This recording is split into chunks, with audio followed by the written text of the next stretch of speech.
Hello, everybody, and welcome to The Reload. I apologize for a little bit of a late start. I was trying to make sure I got everything kind of underway, making sure that everything is, in fact, good to go. So my apologies on that one. But how's everybody doing today? Welcome to The Reload. If this is your first time, if this happens to be your 11th time, which this is the 11th episode, so that would only kind of make some sense. I want to give a massive thank you to you for obviously tuning in for today, as we've got a pretty jam-packed episode. I hope that everyone who is out there is maybe enjoying their morning. If you're across the pond, I hope that you're enjoying your evening. And I'll be 100% honest with you right now at this point. I'm coming into today's episode in somewhat of a bad mood, right? My Browns lost on Sunday. It wasn't close. The opening drive was fantastic. I was hyped. I was thinking, here we go. And then it ended up being that it wasn't close, right? I was thinking, here we go. At long last, we can finally have a dominant game to open up the season, and we did not. We definitely did not, that's for sure. And then from there, we proceeded to give away more yards on flags than I think Ben Roethlisberger has had thrown in his entire career. So there you go. Hopefully, for those who watch American football, that your teams did well. If you're a fan of the Patriots, I'm sure you're happy. If you're a fan of anyone else, it's probably up for speculation, that's for sure. But like I said, we've got I'm not in the greatest mood as of this moment, but coming into today and with all the Call of Duty news that we've got to discuss, it's fair that my mood will totally change up. It's fair that my mood will quickly begin to go ahead and turn around. And we appreciate, like I said, everybody for tuning in for today. You can feel free to find The Reload live here every Tuesday at 12:30 p.m. Eastern Time on twitch.tv/Prediction Esports. You can also find us on iTunes and YouTube, so make sure to find all of our podcasts and shows there. We'll have links in the chat if you're interested. And for those who may be a little bit curious, right, if you're listening to this, watching this on YouTube, listening to it on iTunes, you may be hearing me talk to the chat.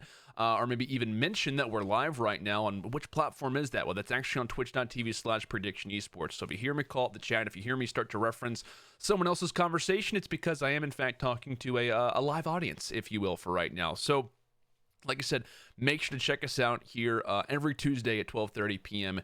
Eastern Time. And like we said, Prediction offers the chance to learn and converse on more in-depth subjects about all the latest and greatest esports, from NBA 2K to Overwatch to Super Smash Bros. Ultimate, and even to Call of Duty. We continue to expand rapidly each and every day, and feel free to let us know what games you would like to see us maybe get involved with next by getting involved on social media. Tweet at us at Prediction with 2 E's. Tweet at myself at Lando.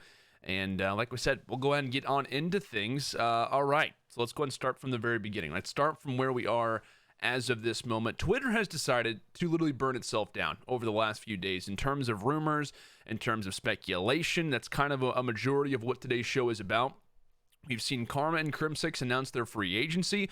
What does that mean, right, for the previous Optic players? Are they sticking around, or are they going elsewhere? Also, we've got a rumored lineup for Atlanta, a mix of tiny terrors. Could the A-Town be getting some A-list talent? All that and more on this episode. And quickly, before we hop into the very first topic, guys, feel free, for those who are in the chat, get involved, right? Give me your opinions, give me your thoughts on different things. Do you have an opinion about the Optic lineup? Once we get to that subject, maybe when we cover Atlanta, when we cover right now Gen.G's departure from Call of Duty, I want to hear what you guys are thinking. Like I said, it's important for me to obviously keep this conversation going and to keep this podcast going strong, but I want for you guys to get involved in the chat. And obviously, if you're not live with us right now, if you're watching this, someone on a delay, maybe you're watching this one a little bit late, which is no problem. Feel free, right? Get involved in the YouTube comments. Let us know on Twitter. Get involved on social media if you're watching us on iTunes. So, like I said, I want to make sure that conversation is known. And I already see Spaceman. Shout out Spaceman, by the way. Awesome caster, and happy to hear about a few of his opportunities. He says, per sources, Lando is now a restricted free agent looking for $250,000. Confirmed. That's for sure. Definitely confirmed. I'll be your entry anytime, which would not pan out very well. I would definitely die a lot, which, could be the case. But let's go ahead and talk about our first subject, right? Gen.G leaves Call of Duty. Now, before we cover speculation, it's important to cover this, because for me, this at least came as a shock. It really did. This, for me, came as a huge shock, considering that Gen.G announced that they will not have any involvement next season in Call of Duty franchising. Now, this pops up, for me, as somewhat of a red flag. This, And I will say, reason being is that they showed all signs of wanting to be involved for next season. They got a Call of Duty roster. They continue to stay involved in the community. They fit all the major stipulations. They have the money. They have the history with Activision, and they own an Overwatch League team, right? The Seoul Dynasty. They announced an LA-based headquarters for their other esports, but also Call of Duty in mind for that. And from what I was told, they were a lock. I mean, I was talking to a few people who have some knowledge, and they were saying, yeah, they should be a lock. They were contending for the LA spot, and we're really not sure how they didn't grab it. And that kind of leads to my speculation as well, right? I was very convinced, okay, we got Gen G. I was also thinking, hey, we got LG as well, and that seems to possibly be the case, maybe with Seattle, as a few leaks have started to come out. Shout out to Crone. But this came as a really big shock to me, because I thought, and I was under the impression, they're in. They were in, right? They have the money. They have everything. They fill every single option. Every task you throw at them, say, oh, do they have the money? Oh, do they have the history? Do they have the relationship? Yes, they do. They absolutely do. I thought they were locked in along with the Optic LA, which is rumored to be, or the LA Optic, if you will, for next season. And that's what I was under the impression of as well, and what I thought was solid. And what I was told was that Gen G was pretty much outbidding everybody, and I'm not sure how that kind of went over time, how that kind of continued to move on forward. But I'm not sure if this came down to a decision by Activision Blizzard to give the Kroenke family the spot because of their LA position in the OWL and because of their backing in professional sports with LA, obviously with the Rams and whatnot. But like I said, for this came as a real shock. When I saw that, I was like, wait, really? This is real? And I had to check. I wanted to do all this research to make sure that I was not, in fact, just leading into things, maybe reading things incorrectly, but that was not at all the case. And it is unfortunate, right? Because we're losing a very well-known brand, known for especially their excellent facility. That's all that I feel like I saw coming into Champs was everyone was talking about their boot camps, and I think every team that attended Gen G's was like, wow, we definitely were treated very nicely. We were treated to the highest of caliber, and their facility was fantastic, right, based in LA. And they're known for taking care of their players, and it's unfortunate that we have, in fact, lost another organization with at least some sort of a Call of Duty esports background, right? I know only one really full year, but it was still great to kind of see their progression. They had the unfortunate ending at Champs, in which I got to kind of call their last game, and I did not think it would be their final one. I thought that they would kind of advance into the franchise era, move into Modern Warfare, and at least keep a few guys on the team. But it is unfortunate, right? We've lost Evil Geniuses, we've lost Reciprocity, we've lost the Juggernaut and 100 Thieves, and now we've lost Gen G, etc. There's been a few more, but all dipping out. It is rather scary, right? But if you're a fan of Roster Mania, this kind of works for you, right? If you're a fan of the roster changes, if you're a fan of kind of how the off-season goes, then, depending on if you're not or if you are a Gen G fan, you're probably pretty stoked about this. And the reason why that is because of more restricted free agents. Yes, more restricted free agents. I think we have seen more tweets over the last few days than I can remember in a while, right? This is looking like an old, for those who are around, Ghost Advanced Warfare type offseason where everybody after the season is over is tweeting free agent. This time around, though, it seems to be kind of based specifically around the idea of restricted. And I see Revan in the chat. Happy to see Revan, thank you for tuning in, buddy. But like I said, this kind of leads us into the rumored Atlanta roster. Now, this is kind of important to discuss because I want to preface this and say, you know what? This is not by any means a defined team. This is by no means a roster that is 100%. But I've been seeing these particular players in combination for a while, and there have been a few reports, a little bit of speculation, rumors being thrown around that these guys may, in fact, be in Atlanta next season. And I see Detox in the chat asking, is there any update on the OG roster? We will be getting to that one very shortly. And let's appreciate the old throwback, hashtag SticksFam indeed. And those were, in fact, great times. That's for sure. Now, Revan, this team would get smoked in a team brawl. Oh, gosh. This is going to be interesting, right? So this is the rumored roster right now going on for Atlanta. Now I'm just going to go and list off the players. We've got Simp, aBeZy, Cellium, Major Maniac, and Priesta. By far the shortest team in Call of Duty history, and maybe even one of the most skilled. And there's been a few things, maybe a few kind of paths that have been followed behind why these players would want to join alongside each other. Is it just strictly relationships? There's been a few talk about maybe having the same agent as each other, maybe allowing for these conversations to be a little bit easier as well. And from my knowledge, I know for a fact from a few different agents that have told me that Simp was interested in wanting to play with Gen G at some point. So he wanted to play with Major Maniac and the guys on that roster. So it's not really a surprise that we see this combination. For me, this is a kind of a combo of players that, for those who kind of follow Call of Duty, someone on the inside, or at least follow the players to a really decent extent, you'd say, oh, like these guys together, that's not really too much of a surprise. It's not a surprise that they want to team with each other. However, all of them in combination definitely could be something scary. Now, I'm going to point out a few things, right? We talk about this roster. If this team works, what are our thoughts on that? I want to hear your guys' thoughts as well. I'm going to be asking a few questions. If this roster works, D-Talk's already in the chat. Yeah, to be honest, this lineup would be scary. I'm with that. Like we said, this team together, you've got, especially, we're already looking at the very front, Simp and aBeZy, right? An amazing front line. They've worked together. They have chemistry. They've won championships. For God's sake, they won a world championship most recently. Then you've got Major Maniac. You've got Cellium and Priesta. All have the ability to be a fast AR, or even Cellium and Priesta could run the main AR as they have for their teams in the past. They're a non-confrontational roster. There's no major egos from their past experience.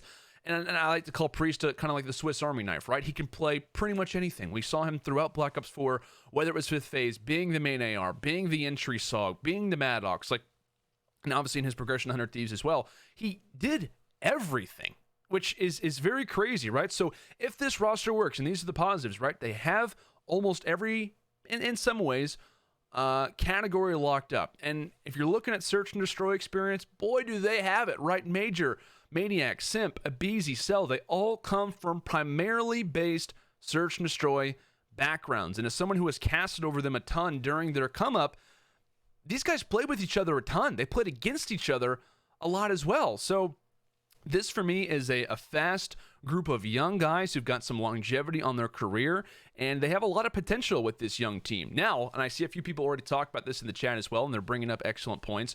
What does this team lack, right? Because we look at this roster and we say, wow, there's a lot of potential there. There's a lot of skill, a group of young guys together. What could be the problem? Leadership. Yes, a young roster, a group of friends. You got to consider that, right? These guys are friends to my knowledge. They have some history with each other. They've played in countless OLT series, OLT tournaments with each other as well, and they have a lot of expectations on them. What has been common with teams of young guys who are friends? Arguments, laid back mentality. We have seen it far too many times where we have seen young rosters or just groups of friends join up alongside each other, and then they start to kind of get laid back, right? They don't want to try and step on their teammates' toes. They don't really want to try and be super kind of overly dramatic versus each other. They want to try and hold on to the relationships, and that's understandable, right? You're friends, but it's important, as we have seen in other esports, to not only just team with people that you like, but in some ways, once you're in the game, you know, friendships kind of have to go out the window, and for some rosters, they can't really do that. Now, with this consideration, knowing, and I think that a lot of people agree with this one as well, leadership is a big question on this team, and if this roster were to become somewhat solidified, how would this be solved, right? Could a coach fix that? And I think in some ways, depending on how coaches are utilized, is that an IGL or a sub that could fix that? I think for me at least, knowing from our experience, because of obviously subs, you know, could possibly play somewhat of a factor. We have yet to see whether or not subs, like how they'll really be implemented. So we can't really base off a whole lot in terms of how that would work. And I think for Search and Destroy, you really wouldn't want to sub any of these guys out in particular. But would a coach fix that? Maybe would a substitute fix that? Maybe. It depends on how those all really kind of get utilized when it comes down to the CDL. But I think for me, instantly something that would fix that, and this wouldn't be easy with this lineup, is that you'd have to sub in an IGL in the main lineup. And I don't know how that would work. I think maybe even if we're looking at overall a coach like Replays, maybe an IGL like Enable, who can play slow for the roster and kind of be in these starting lineups, I think would really help. I do. I think that they're going to need a little bit of an assistance when it comes down to this team. Like I said, I think that these are very talented players. I think they can work insanely well in tandem together. But my issue comes from the leadership aspect, right? When it comes down to it, if someone's making a mistake, who is willing to call that out? And I think certain IGLs would be able to do that for this team, but I feel like they would need to be main staples in this lineup as well. Maybe a coach could, right? We've seen coaches really evolve over the last season, especially when we talk about Crowder, right? I know I mentioned replays earlier, but Crowder more specifically, right? His ability to work on this 100 Thieves lineup, when they brought in Priesta, when they brought in Crowder, it was a culture change. Instantly, it was a culture change. The arguments that had formed, the talk that had been displayed was instantly silenced because they had one guy who held no ties whatsoever. Right, you got a group of guys who are all, they have somewhat of an ego for themselves, right? They look at themselves and they say, hey, you know what? We're a very talented lineup. They all had a chip on their shoulder, considering how each of them played at champs, a few runners up in terms of Kenny and Enable. You also look at guys like Octane coming in from the Optic Gaming roster, right? A finish like that, the considered worst placement in Optic Gaming's history. You don't really want to be on a lineup like that. Slasher, his ability to go out top 16, to watch his old rival and Aches win the chip.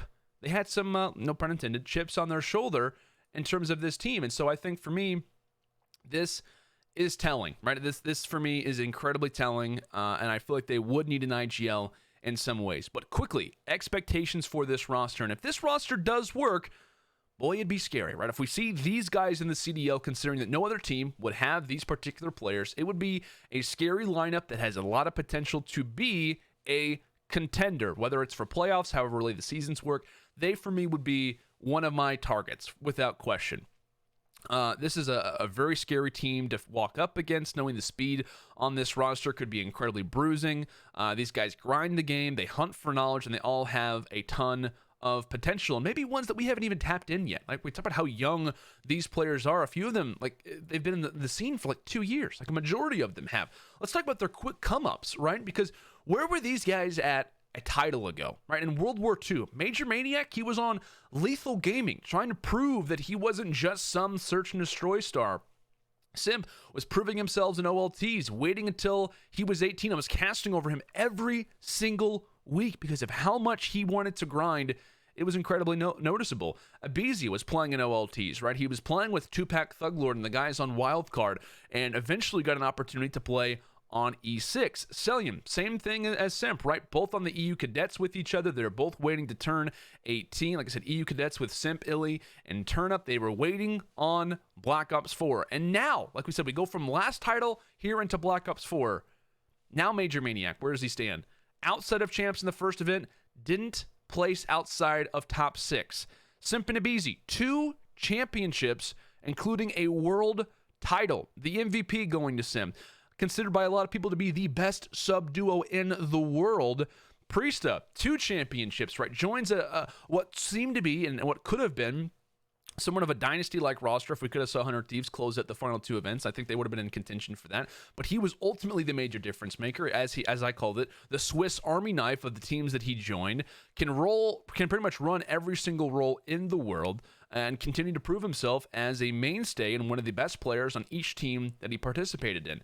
Celium had a fantastic rookie season, right? Often carried the torch for FaZe Clan in a few different series, and had a top 3 and top 4 finish on the year, and earned a lot of experience by being outside of the CWL and then having the opportunity to join on in. He really took hold of it. So I think for this Atlanta roster, I'm a fan. I really am. I like this team a decent amount. No, I don't know exactly what forms for the future with this team. Like I said, would a sub, would a coach fill this role? Could it maybe a starting lineup IGL kind of fit this? For me, like, it would be difficult to say, oh yeah, we're just going to go and take one of these guys out. Like, we're just going to take one of these guys out and just sub in an IGL for the future. And like I said, it kind of depends on how mainstay this roster is. Are they 100% forming together? Is it somewhat up for debate? But hey, for right now, if these guys were to stick together as a 5-man lineup, I think a coach would be an interesting venture. And I will say that these guys in particular have a lot of, how do I say this? I would say for this rumored Atlanta lineup, I think that they have a big maturity about them. Like, when you look at all 5 of these guys, you think about being a young roster. Oh, there's going to come some growing pains. There's going to be some issues with callouts. That's one thing that I've talked a lot about with Simp, in terms of like how he doesn't act like a rookie. He really does. He acts like a seasoned veteran, despite being a professional player for what are we at 7 months now? is that all that we're at this moment? So like I said, I think for the Atlanta guys, they have some potential, and I'm really excited to see if this roster ends up becoming a thing. But I feel like the leadership would be a huge ask, and I think that that's what Atlanta would really be targeting if they can get this team. So let's go and move on now to the big subject that's happening, right? It has taken everyone by storm. And we have talked about this maybe over the last 2 weeks, right? I think in our initial discussion, we talked about Scump. Where is he venturing off to? Where could he be going? Last week specifically, we saw a number of different posts insinuating that the entire OG roster was going to stick together. There was no real questions about it. It was kind of like, okay, this is solidified in my mind. Where are they going? Where are they going as a team? And that no longer seems to be happening. And that's the way that off seasons work. That's the way that franchising can work sometimes, is that you go from knowing one thing in a particular week to the next, everything is out the window. That's the way that it works, right? For those who have worked behind organizations' doors, for those who have experienced it, being a pro, being a coach, a manager, in any position within an organization, you are very and probably you can almost feel the growing pains and the issues, the stress that comes with trying to form Call of Duty lineups and being involved in the offseason because of how much stuff ends up forming, by how much things really change up over time. So let's go ahead and quickly preface this, right? Last week we were thinking, okay, the boys are sticking together, right? The Green Wall, the OG boys are going to stick together and move forward into another organization. We saw Hitch's video, we saw Crim's IG post, all pointing out that they intended on moving forward together. And I know I kind of talked about what I mentioned last week in terms of what organizations they may try to go to. I thought, hey, for the OG boys, it's got to be Dallas, right? Dallas right now seems to be the target. Maybe they've got something going on with Hex and Lee Zybin. In Houston, maybe Hex goes off and does his thing. They follow along. Who really knows? But not only did the community and some of the players think that, but it looks as if maybe the players thought this as well, that a split surely was not going to happen between the Optic boys. Now, a lot of this has come from a string of tweets, the first coming in from Karma, which I'll go ahead and reiterate. Karma tweeted, "If you'd like to contact me regarding the upcoming CDL season, here's my email," followed up by, "I only put this tweet out because it seems things are happening and I haven't been contacted by," in parentheses, Optic, I guess. Instantly, I thought when I saw this tweet come through, and I want to hear your guys' thoughts on this one as well. When I saw this tweet on my timeline, I said, okay, they're going to Dallas, right? They are going to Dallas. They are moving forward without him. Maybe they have a sub in mind. In terms of a sub, I mean, for this particular player, right? Kind of being in this lineup outside of Karma. Maybe they've already got someone locked down. And for me, it made sense in terms of Dallas. Because last week, for those who were with us and joining the reload, I was talking about how maybe Dallas, for me, makes the most sense. It's the only solidified option that they has as of this moment. Because you go over to Dallas, you say, hey, this is a great organization. Hey, Astro, we're pretty familiar with you. Hey, the boys in blue branding, we're very familiar with this one as well. And then they realize, oh, yeah, they've got Hook. Well, who goes now, right? Where do we go from here? And for me, I thought, depending on what Karma's situation is and his ability to think about possibly being a coach, if they want to venture off together, if they're really kind of that locked into wanting to be with each other, maybe we see these boys decide to allow for Karma to either be the coach, maybe he be a sub, and then Hook is pretty much filled in for the team. So that's what I thought about instantly as soon as we saw this tweet coming in from Karma. Then later on, Crim6 follows up and tweets, "Restricted free agent for the 2020 season. All of that hard work for essentially nothing. If any franchise team would like to contact me, you can feel free to reach me here." Later on listed his business email. Later on, right, someone asked Crim, saying, "I can't believe Immortals is pretty much screwing up Optic, making them go from the most loved to the most hated organization," to which Crim responded to that and said, "It wasn't Immortals who did this, and it wasn't Infinite or Jay either." So let's go and explain this very briefly, right? For those who maybe aren't following, for those who are saying, okay, what does this exactly mean? Who is Infinite? Who is Jay? What does this really mean? Very briefly, essentially, Infinite Esports had the majority stake in Optic Gaming. They absolutely did not do their best with it by everyone's explanation, so I'm not being super biased with that. Infinite did not do a great job. They have to sell the company because it's going down the drain. They later sell it to Immortals Gaming Club. So by saying that it's not the fault of Immortals, who is now the current owner of the Optic team or the Optic Gaming branding, whatever you really want to kind of throw out there, because we're not really sure as of this moment all of the things that they hold on to. So it's not, in Crimsix's mind, for this particular tweet, it's not Immortal's fault. It's not Infinite's fault. And then obviously Jay, who was kind of in charge of Infinite, from what we've heard from Hex, it was a matter of just mismanaging things, not having conversations.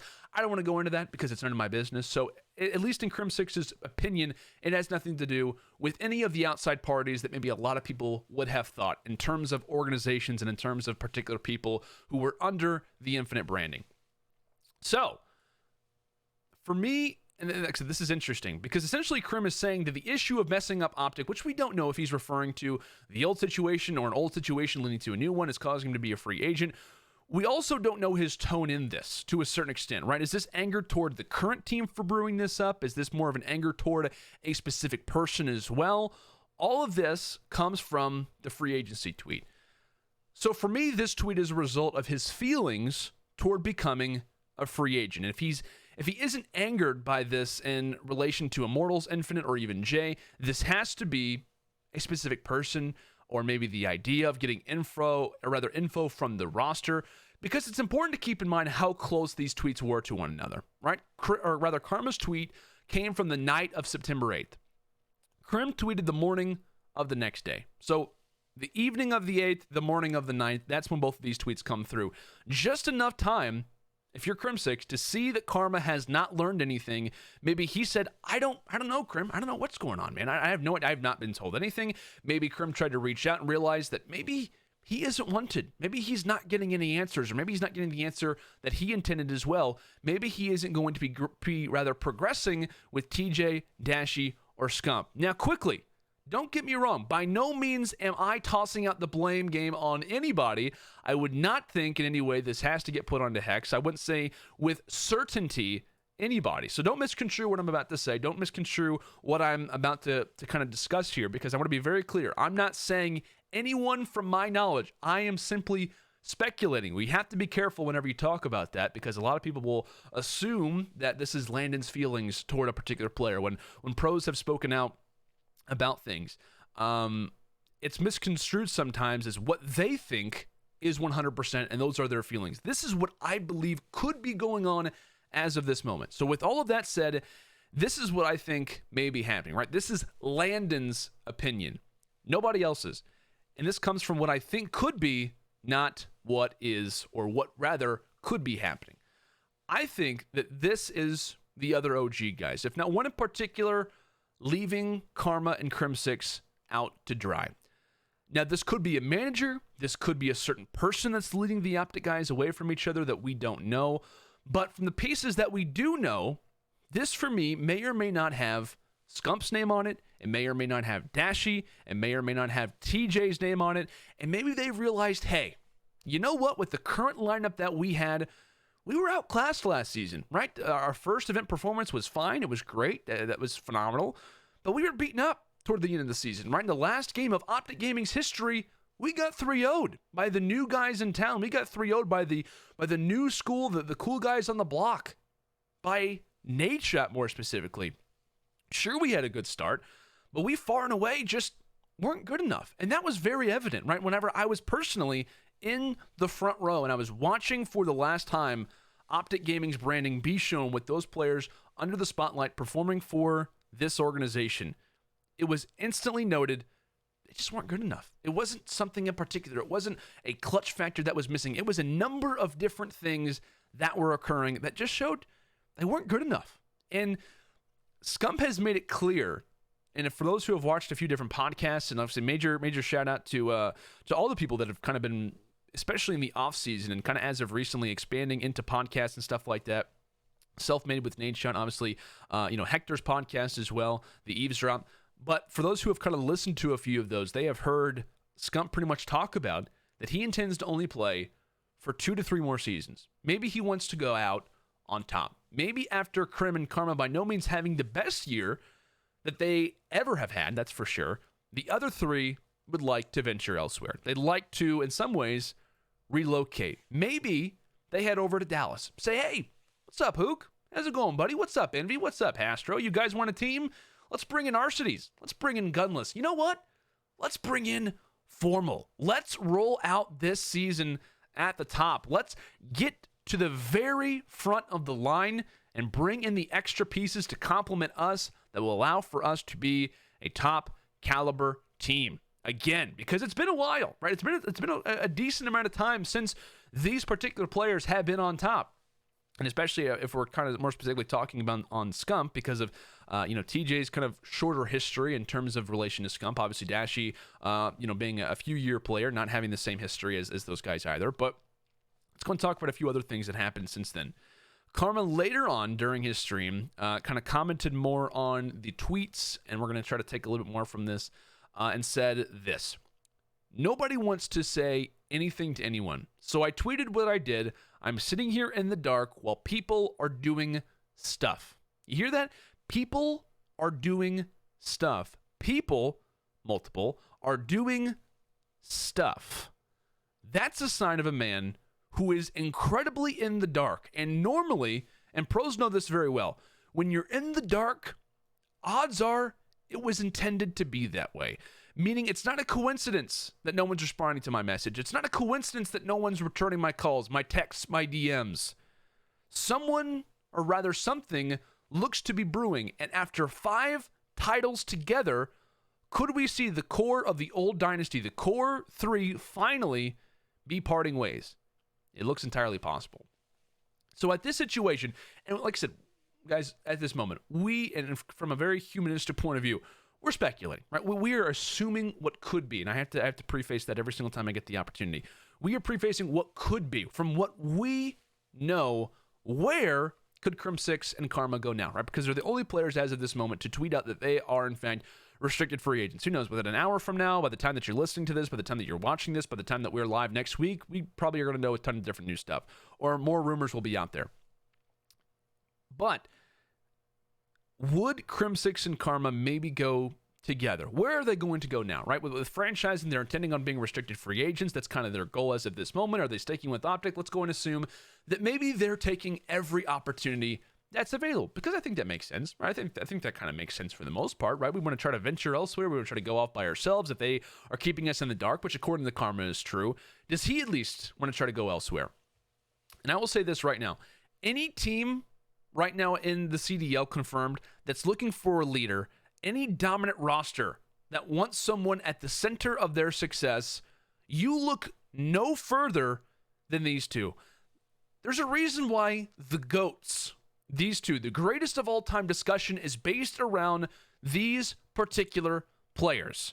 Karma, the 3-time world champion. Every dynasty has had him or looked for him. The first option for Cole, the first option for Optic was to get this guy on the lineup to reach their full potential.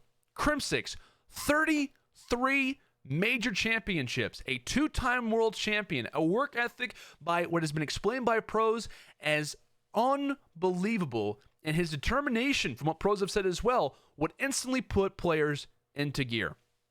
Like I said, let me make this incredibly clear. If Crimsix and Karma are indeed available, you bet, if I was a GM, and I know GMs watch this show, I know that they see this too, I know that they have the same feelings about this, you best believe I'm calling them. Seriously, you best believe that I am calling these guys instantly. I'm hopping on a plane, I'm booking a hotel, and I'm asking them, how much do you want, and who do you want around you? That is what they deserve from what they have done in their Call of Duty Esports history, from what they have accomplished so far in their careers. They deserve to be treated like that. They deserve to have people fly to go meet them. They deserve to have the roster, the organization in front of them and say, hey, you know what? Let's work together, right? You become the player GM. You have earned that right. You have earned that responsibility to at least have a say in something that's going on. And this is what I talked about. If the Optic boys or whoever, for God's sake, I'll say this. If the Optic boys or whoever, for God's sake, it is really does not want these guys, you tell them early, because you don't keep them in the dark unless you intend on keeping them there, because they will get offers. I'm sure they already have. I'm sure they're getting calls constantly. They're probably having meetings. They're probably overwhelmed by meetings right now. And this has happened so many times in the NBA where a talented group of players, and I mentioned this last week, say, you know what? Let's go play for this team, right? They'll sign us. Let's go together as a roster. Let's go together as a team. And I'm glad that Moho mentioned this as well in the chat. Said Kareem and Karma have huge marketability too from a business standpoint outside of the game. Absolutely true, right? They are some of the biggest branded players. They obviously have the title of being on Optic, but primarily to that, they are some of the most well-recognized faces in the entirety of Call of Duty and are considered to be the GOATs that are in that conversation. Nobody else is, for the most part, right? No one else is in that conversation of achievements outside of those two. Now, like I said, in comparison to the way that I have talked about this in prior weeks, we have seen teams, especially in regular sports, say, you know what, let's go off together. Right? We're a talented group of players. Let's go and venture elsewhere. If you're the Optic Gaming roster, probably work the same way. Hey, we're going to work together. We're going to do this as a team. Let's all try to figure out where we want to go. And then doubt starts to set in, right? Not everybody makes it forward. Someone always, from a sports point of view, and even in this esports one as well, someone always is left out to dry. Someone always is, right? Whether it's a multiple of people, if it's the main guy who's kind of forming everything, someone is always left out to dry. It happens every single opportunity that arises. And as someone who follows the NBA very closely, as someone who follows professional sports very closely, and I'm sure even a few guys in the chat as well, you guys know that this happens all the time, right? You know that this always is occurring. Teams say, hey, we want a team together. Here we go, right? This is the plan. This is the game plan. And then things don't pan out, right? The entirety of the team doesn't make its way forward. And I constantly compare, and I'll be having this segment more often, and I'm actually going to have a dedicated time where I talk about this. Call of Duty is so similar to the NBA, it's actually crazy. It really is. From the personality standpoint to the way that the game works, how fast the instant success rate is, leads to the viewership the way that it does, but a lot of it is based off the players, a lot of it's based off the storylines, and the roster changes not always are the same, but it's also very similar. Like I said, in some ways it's very, very similar. So this has happened often in the NBA, and now it's happening in esports, and has been for the last few years. So for me, it is not shocking that we find ourselves where we do. Players say, hey, let's go off. Few players get left out to dry. They realize, hey, there's a lot of options right now. We see all the restricted free agents. Do we have the opportunity to grab this guy? I know I called out a few people earlier. Do we have the opportunity to play with this player? Would that really kind of excel us? And like I said, maybe this is what Scump, TJ, and Dashy are feeling. Maybe not, right? Maybe not.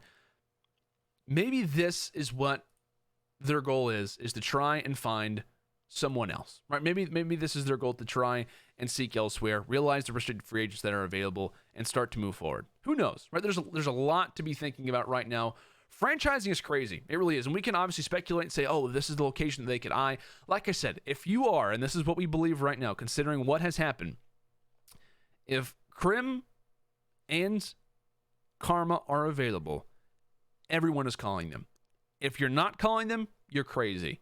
It only makes sense. It really does. Depending on the roster that's available, depending on how your team is looking, you put them in, instant IGL, instant success in some capacity because of the history that they have. It would only make sense. That's the way that I look at it right now. And feel free, guys, to let me know what you're thinking about this, because who knows what'll happen, right? Franchising is absolutely crazy, and it's unbelievable to think about that we're only in the beginning stages. We are only in the beginning stages of franchising in this offseason. There's been a lot of people kind of in the back lines or kind of behind the curtain saying this is unbelievable, what we're witnessing, the roster combinations that are forming. And we'll obviously be having a lot more updates come soon, but it's very telling, right? There's a lot to be thinking about. There's a lot of different angles that we could come about this story or come about this particular rumor that's being spread right now, because I really don't know what's going to happen. I don't think a whole lot of people know. Maybe the players obviously don't even know what's happening either. It's going to be very interesting. But like I said, guys, thank you so much for tuning in for this episode today. Thank you for everybody who listened on iTunes, for everyone who's maybe checking us out on YouTube, Spotify, whatever it may be. If you haven't done so already, make sure to check us out. Follow us on Twitter at Prediction with 2 E's, at myself, at Lando on Twitter. I'll be posting the links to this episode, so if you joined a little bit late, feel free, right, to check out those links. They'll be on my specific social media. They'll be on Predictions as well with 2 E's on Twitter. So make sure to stay tuned for that. I appreciate everybody for tuning in, right? We covered some interesting subjects today. We talked about Gingy's departure. We talked about the rumored Atlanta team. And we talked about possibly where Optic is as of this moment, because we are in the infancy stages of seeing this team possibly begin their split. Who knows, right? Maybe we could be having a lot more talk for the future. Maybe it'll be something that quickly gets mended over. I doubt that. But the fact that we're seeing players left in the dark, according to Karma, is somewhat telling, right? It is somewhat interesting to see what is going on for the moment. So, like I said, a massive shout out to everybody who tuned in. If you haven't done so already, make sure to hit the follow button here on Twitch, right? Prediction Esports, we have something awesome going on right now, so make sure to follow us. Stay tuned to a few of our other shows. Like we said, we've got a ton of different games, so if you're interested not just in Call of Duty, if you have an interest in Super Smash Bros. Ultimate, if you have an interest in NBA 2K, of Overwatch, follow the stream, right? Follow us here, and if not, you can at least watch the reload each and every week here on Tuesdays at 12:30 p.m. Eastern Time. Like I said, guys, thank you so much for tuning in. It was a phenomenal episode. I think we're continuing to break overall records when it comes down to strictly viewers, but like we said, guys, we're only trying to grow this. We're only trying to keep it afloat. We really appreciate everyone who tunes in, everyone who's been incredibly nice and incredibly positive about this. And if you'd like, feel free, right? Leave us a few ideas for ways to improve the show, ways that we can start to kind of develop this a little bit more. We really do appreciate it. But like I said, we had a fantastic show today. Couldn't thank you guys anymore. And this is Landon Lano Sanders signing off, saying thanks so much for tuning in, and we will see you next week.